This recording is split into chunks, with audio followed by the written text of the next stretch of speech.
OVNI remanier l'affaire française la plus troublante du siècle, restez bien jusqu'à la fin de cette vidéo car ce que vous allez découvrir va complètement bouleverser votre vision de ce qui se passe réellement dans notre ciel français. Cette histoire authentique implique des témoins au poste à haute responsabilité, des preuves physiques troublantes et des séquelles corporelles inexpliquées qui défient toute logique scientifique. Vous allez plonger dans l'une des affaires d'objets volants non identifiés les plus spectaculaires jamais documentées en France, une histoire si incroyable qu'elle pourrait changer votre perception de la réalité pour toujours. Il existe des phénomènes aérospatiaux non identifiés qui sont aujourd'hui avérés par les autorités officielles. Ce n'est donc plus une question de croire ou de ne pas croire, ces manifestations extraordinaires sont désormais prouvées scientifiquement. Quand nous nous trouvons face à quelque chose d'inexplicable que nos radars ne peuvent identifier, avec des capacités techniques qui dépassent notre compréhension actuelle, nous devons accepter que nous ne sommes peut-être pas seuls dans cet univers. Cette affaire française va vous démontrer que des événements extraordinaires se produisent parfois sous nos yeux, dans le plus grand secret. L'histoire que je vais vous raconter s'est déroulée dans un petit village paisible du Val d'Oise, situé à environ 50 km au nord-ouest de Paris. Cette localité tranquille n'avait jamais connu le moindre événement inhabituel jusqu'au matin du 10 janvier 1998. Ce jour-là, 5 amis originaires de la région avaient prévu de se retrouver sur le parking de la ferme Guy Barbery pour une partie de chasse matinale. Leur point de rendez-vous se trouvait dans le hameau du Ruel, un endroit particulièrement calme où les chasseurs avaient l'habitude de se rassembler. Aucun d'entre eux ne se doutait que cette journée banale allait littéralement transformer leur existence. Alors que la nuit régnait encore sur la campagne, le premier des 5 amis, que nous appellerons Monsieur K, se dirigeait vers le point de rendez-vous au volant de sa Mercedes Turbo Diesel blanche. Arrivé en premier sur le parking désert, il alluma une cigarette et s'installa tranquillement dans son véhicule.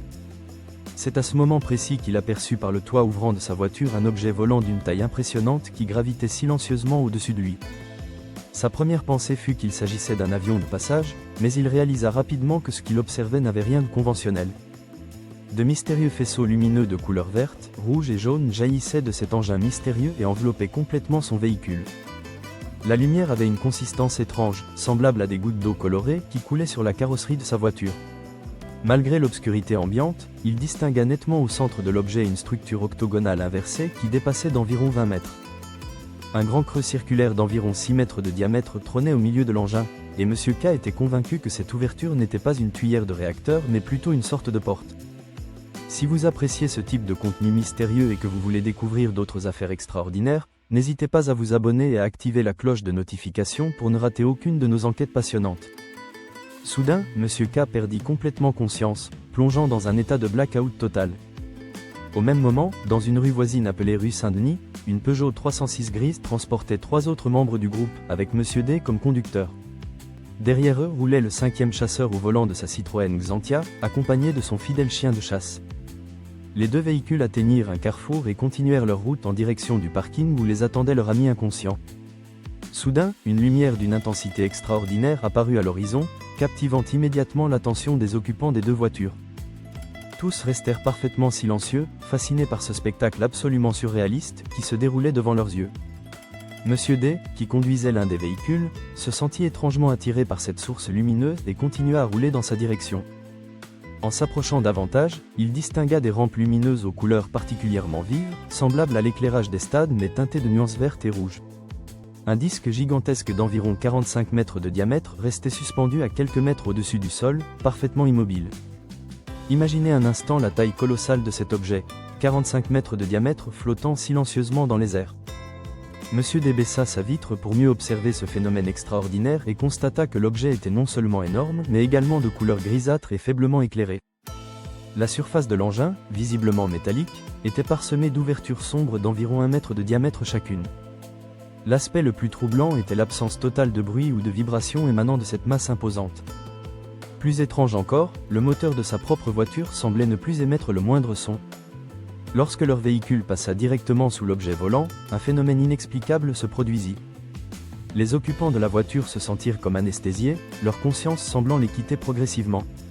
Ils furent tous pris d'un blackout simultané, s'évanouissant partiellement sans comprendre ce qui leur arrivait. Monsieur D finit par reprendre ses esprits, mais il était complètement désorienté et ne comprenait pas ce qui s'était passé. En regardant autour de lui, il réalisa qu'environ 3 minutes s'étaient écoulées, mais il n'avait absolument aucun souvenir de ce laps de temps. Lui qui connaissait parfaitement cette route et tous les itinéraires de la région se trouvait maintenant garé sur le parking du rendez-vous. Le moteur de sa voiture tournait toujours, mais l'objet mystérieux avait complètement disparu. Sans la moindre explication rationnelle, leur véhicule avait parcouru 1 km et 200 mètres durant cette période d'inconscience collective.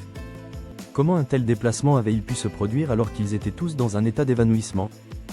Monsieur D était absolument certain qu'ils n'étaient pas en état de conduire pendant cette période critique. Sur place, ils découvrirent la Mercedes blanche de leur ami qui les attendait tranquillement. Monsieur K, complètement stupéfait, vit littéralement la voiture de Monsieur D se matérialiser devant lui. Il expliqua à ses amis ce qu'il avait vécu, décrivant l'étrange objet et les couleurs bizarres qui scintillaient de partout.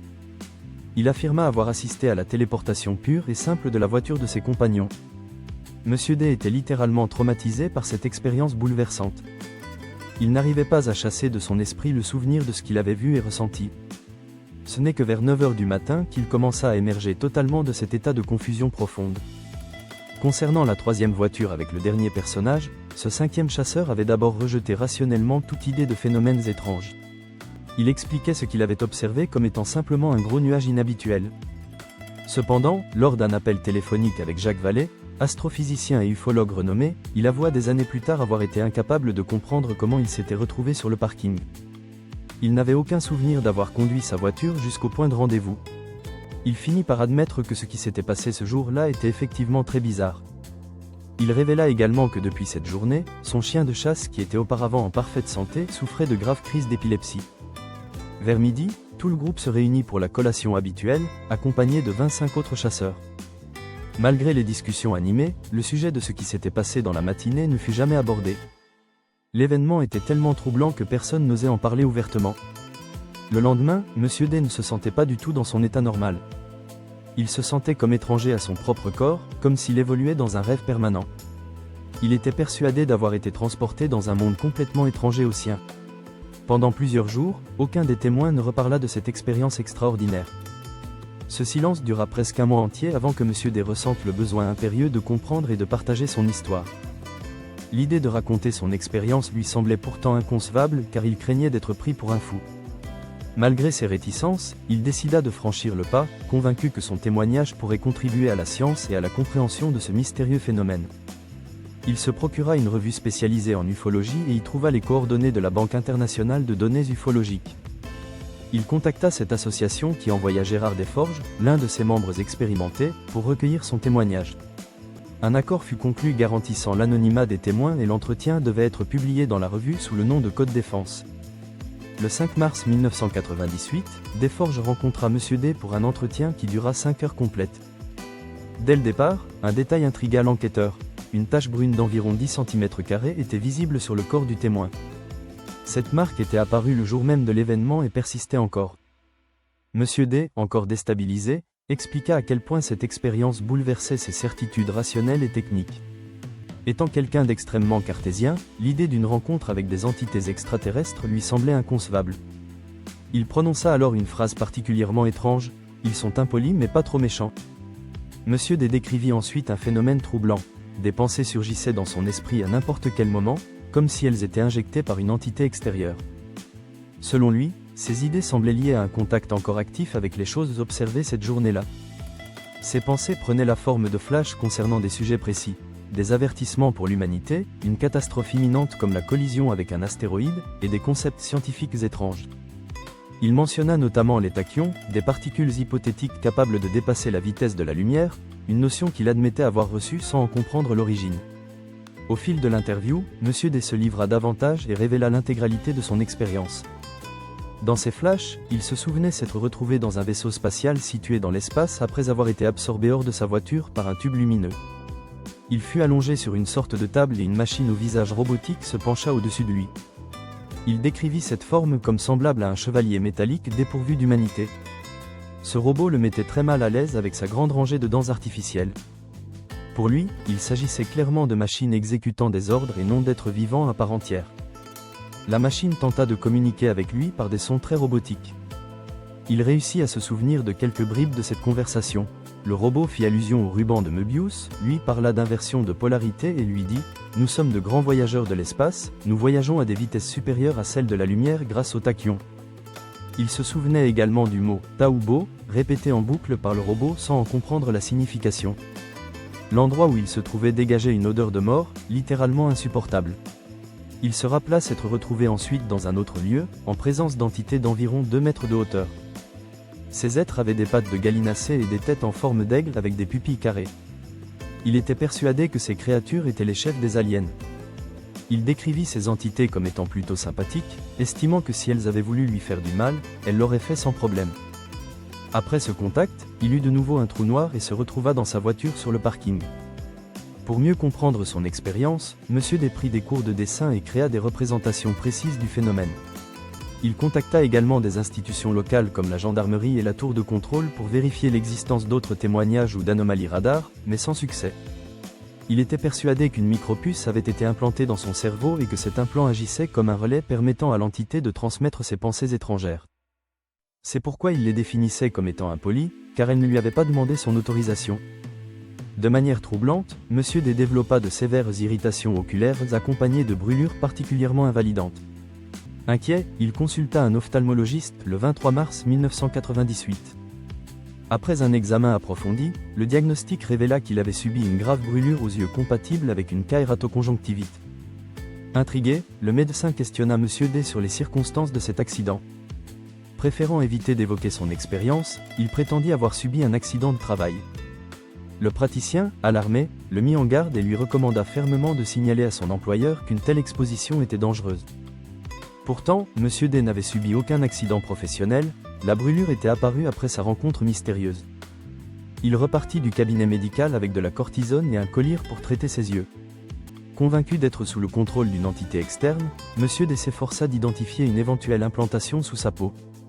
Mi-mars 1998, il remarqua 2 taches bleues sur la face interne de son gros orteil gauche.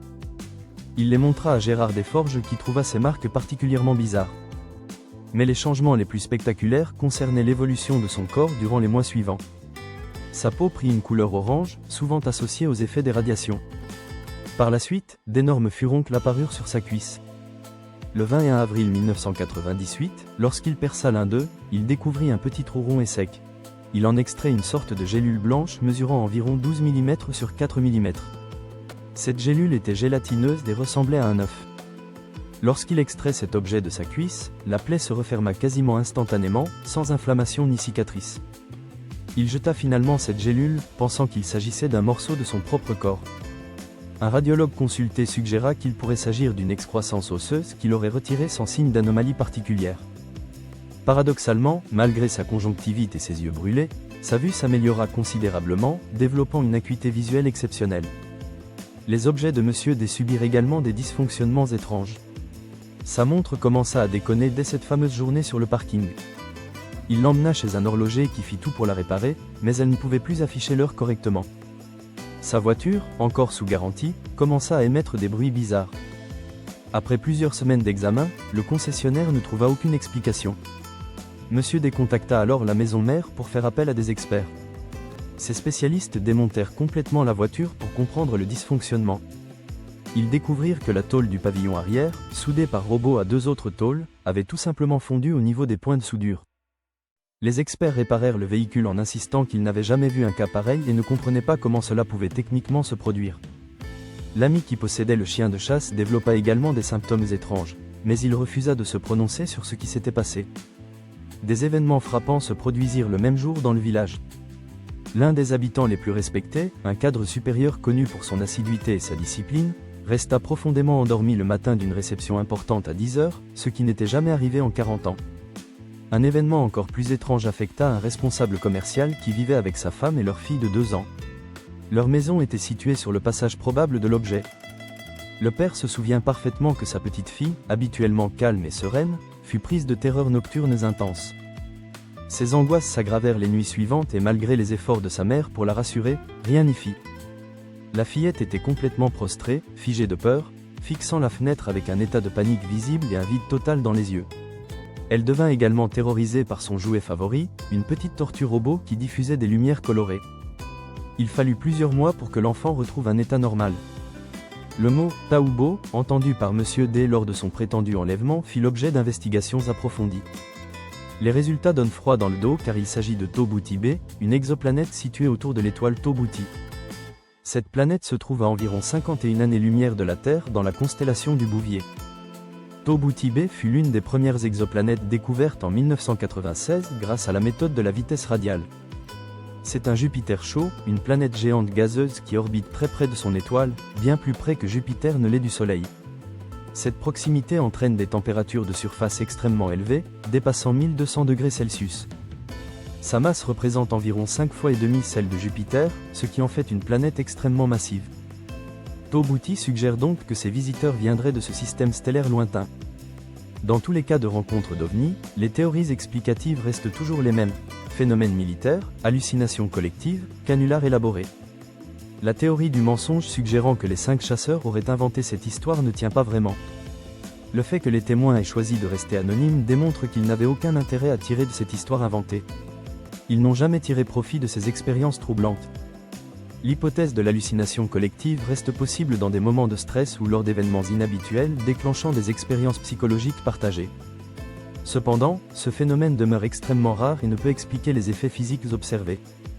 La théorie de l'essai militaire suggère que l'OVNI n'était pas extraterrestre mais bien terrestre, comme un prototype militaire ultra secret testé dans une zone tranquille. Cette région pourrait constituer un endroit parfait pour des essais loin des regards indiscrets. Aucune de ces théories n'est capable d'expliquer de manière satisfaisante les séquelles physiques et matérielles documentées. Si tous ces éléments sont véridiques, nous nous trouvons face à l'un des cas les plus incroyables d'apparition d'OVNI jamais recensés en France. Cette affaire soulève des questions fondamentales sur la nature de la réalité et sur ce qui se cache réellement derrière certains phénomènes inexpliqués. L'ensemble des témoignages, des preuves physiques et des effets secondaires forment un puzzle troublant qui défie notre compréhension actuelle du monde qui nous entoure. Cette histoire extraordinaire nous rappelle que l'univers recèle encore de nombreux mystères que nous sommes loin d'avoir élucidés.